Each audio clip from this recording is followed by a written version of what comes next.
د افغانستان او ایران د اقتصادي او سوداګریزو فعالیتونو په اړه تازه مهم خبر خپور شوی. ایرانی چارواکي وایي د چابهار بندر له لارې د ایران او افغانستان اقتصادي اړیکې پیاوړې کیږي. خو دا چې څنګه او نور څه ویل شوي بشپړ جزئیات په ویډیو کې تر پایه وګورئ. پتمنو لیدونکو ستړي مشئ.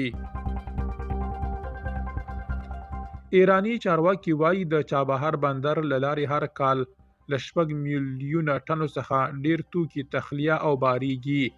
د شهید بهشتي بندر په سیمه کې د غلو د زیرمو، ګودامونو او د تیلو د زیرمتونونو جوړولو سربیره د پټلۍ او سړکونو پراختیا د دې بندر د اهمیت کچه لا لوړه کړې ده. په کابل کې د ایران سفارت لیکلي د دغو پروژو په بشپړېدو سره به د چابهار بندر رول د ایران او افغانستان ترمنځ د اقتصادي همکاریو په پراختیا کې لا پیاوړی شي.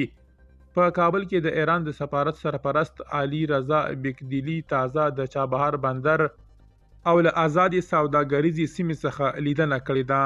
نوموړي د یاد بندر د شهید بهشتي برخې او د آزادې سیمې د فعالیتونو وضعیت له نږدې وڅېړه.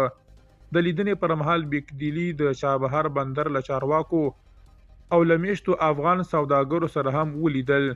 د خبرو پر مهال د چابهار او ملک د لارې د توکو د لیږد د چټکتیا، اسانتیا او همغږۍ د زیاتوالي په اړه مفصل بحث وشو. چابهار بندر د عمان سمندرګي په غاړه کې د اوبو له لارې د ایران یوازینی بندر دی چې د نړیوالو سوداګریزو لارو د نښلولو لپاره مهمه دروازه ګڼل کیږي. دا بندر د هند لپاره افغانستان او منځنۍ اسیا ته د لاسرسي د بدیلې لارې په توګه ستراتیژیک اهمیت لري.